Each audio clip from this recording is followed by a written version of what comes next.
السلام علیکم ورحمۃ اللہ وبرکاتہ۔ آپ کو یاد ہوگا لاسٹ ویک میں نے آپ سے پوچھا تھا کہ کیا آپ کو اس جائے نماز کی ہسٹری کے بارے میں جاننا ہے، تو آپ لوگوں میں سے بہت سارے لوگوں نے کہا تھا کہ سر جاننا ہے۔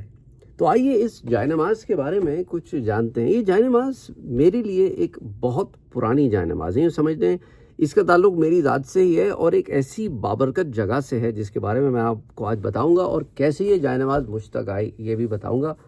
اچھا، یہ جائے نماز میرے پاس آپ سمجھ لیں پچھلے 27 سال سے 27 ایئرس، اور یہ جائے نماز میرے پاس آئی کیسے، اس کے اوپر بھی بات کرتے ہیں۔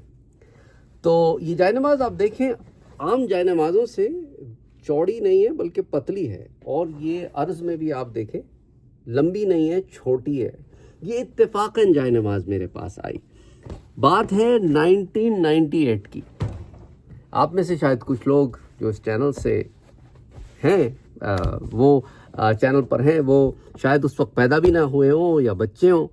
تو 1998 میں مکۃ المعظمہ میں حج کا زمانہ ہے، اور اللہ سبحانہ و تعالیٰ نے مجھے توفیق عطا فرمائی کہ میں وہاں جا سکوں اور حج کا فریضہ انجام دے سکوں۔ تو فجر کا وقت ہے۔ اس زمانے میں یہ بڑے بڑے ہوٹلز وغیرہ نہیں ہوتے تھے، ہم پہاڑوں پہ چھوٹے چھوٹے لوگوں کے گھر ہوتے تھے، وہ ہم کرائے پہ لیتے تھے اور وہاں ہم رہتے تھے۔ تو ایک کمرے میں 8 لوگ، 10 لوگ، 12 لوگ، ایسے جو بھی جتنا کمرہ ہو، اور وہ صرف کمرہ ہوتا تھا، اور ایسے چڑھائی پہ گھر بنے ہوتے تھے، پہاڑوں پہ ایسے سلیبز ہوتے تھے، اور پھر وہ آپ کو پتہ ہے پہاڑوں کی چڑھائی کیسی ہوتی ہے اگر آپ واقف ہوں تو، ایسے پہاڑوں پہ گھر بنے ہوتے تھے، اور حج کے زمانے میں آپ وہ گھر رینٹ پر لیتے تھے۔ تو بہرحال ایسے ہی ایک گھر میں ہم ٹھہرے ہوئے تھے، ہم پہاڑ سے نیچے اترے، فجر کا وقت تھا، اور میرے خیال سے میرا مکے میں پہلا دن تھا یا دوسرا دن تھا، مجھے یہ ایگزیکٹلی 100% یاد نہیں ہے، میرے خیال سے پہلا دن تھا if I'm not wrong۔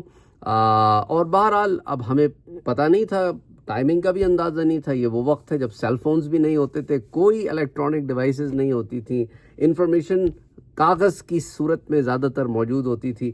تو اب نکلے ہیں ہم، تو فجر کی اذان ہو چکی ہے، اور لوگ جو ہے اب سنتیں پڑھ رہے ہیں، اور صفیں حرم سے باہر روڈ تک آئی ہوئی ہیں، اور حرم بھی اتنا بڑا نہیں ہوتا تھا۔ تو اب سمجھ نہ آئے اب روڈ پہ نماز پڑھیں یا کیا پڑھیں۔ تو برابر ہی ایک دکان والا اپنی دکان بند کر رہا تھا، کیونکہ اذان جب ہو جاتی تھی تو نماز کے وقت دکانیں بند۔ میرے خیال سے اس وقت میں نے جلدی اس کے پاس جا کے میں نے کہا کہ بھائی کوئی جائے نماز ہے؟ تو اس نے کہا ہاں ہے۔ تو اس نے یہ جائے نماز مجھے دی، میں نے اس کی پیمنٹ کی اس کو، اور وہیں روڈ پہ صفیں جو آئی ہوئی تھیں ان میں بچھائی، اور یہ جائے نماز اس وقت سے آج تک میرے ساتھ ہے، اور میں نے اس کو جاب پر رکھتا ہوں کہ یہاں پر جب بھی میں نماز پڑھنی ہوتی ہے تو میں اسے استعمال کرتا ہوں، اور کام پر تو بندہ روز ہی آتا ہے تو روز ہی اللہ کے حکم سے استعمال ہو جاتی ہے۔ تو یہ 27 سال سے میری ساتھی ہے۔ مکۃ المعظمہ میں میں نے اسے خریدا تھا، اور فجر کی نماز کا وقت تھا، اور پہلی دفعہ میں نے اسے وہاں سڑک پر بچھا کے وہاں نماز پڑھی تھی۔ یہ اس کی ایک سٹوری ہے، اور یہ میرے اتنا پرانا ایک ساتھی ہے۔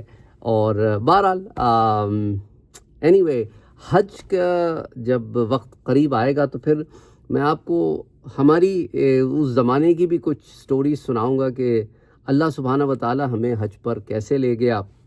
ایک بڑی انٹرسٹنگ سٹوری ہے، again if you are interested اس پر پھر حج کے زمانے کے قریب بات کریں گے تو ایک ریلیونس بھی آ جائے گی انشاءاللہ تعالی۔ تو اس پہ پھر ہم مئی کے آخر میں یا جون کے فرسٹ ویک میں بات کرتے ہیں اف یو آر انٹرسٹڈ۔ بہرحال السلام علیکم ورحمۃ اللہ وبرکاتہ۔